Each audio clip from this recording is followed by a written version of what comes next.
So I just reviewed the Pixel 3a. And I just re-reviewed the Pocophone F1.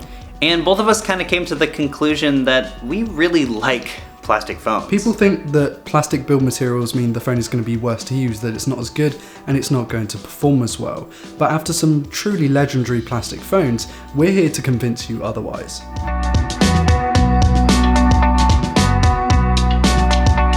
In my Pixel 3a review, I talked about how that phone is about democratizing the Pixel experience. It's about getting the Pixel experience in more people's hands for a lower price.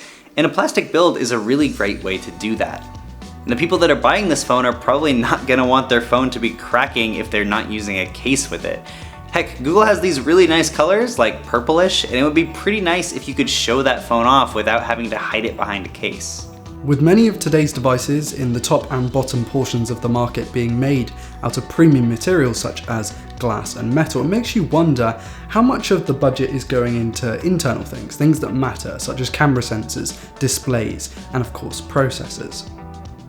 The Pocophone came in late last year with specs that rivaled the top-end flagships such as the Galaxy S9 Plus and Note 9, but it cost 1/3 the amount that they did. How did Xiaomi accomplish this?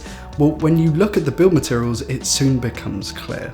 Sure, having a shiny, smooth, elegant phone is cool, but what's cooler to me is being able to do whatever I want on my smartphone, and the Pocophone allows for this considering it has top-end specs, and at a lower price because it makes use of that plastic polycarbonate composite material.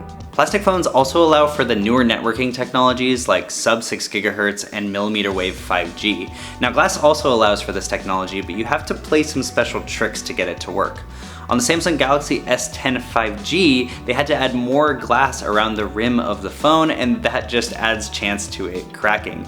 On plastic phones, the technology just works natively through that plastic material, so you're good to go. Adding to that, plastic also allows for some features that we'd like to see on the highest end smartphones. You're not going to miss out by going with a plastic smartphone. Wireless charging can be done through plastic, and a good example of this is the legendary Nexus 5.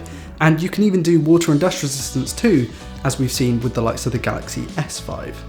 These are creature comforts, things that we're used to seeing in the highest end smartphones, but just because a device is made out of plastic doesn't mean we can't have those here too.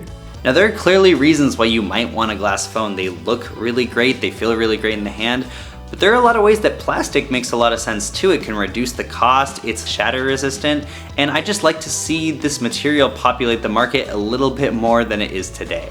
Alright, that's been it. Let me know your thoughts in the comment section down below. Do you want to see more plastic devices, or would you prefer that every single phone was glass?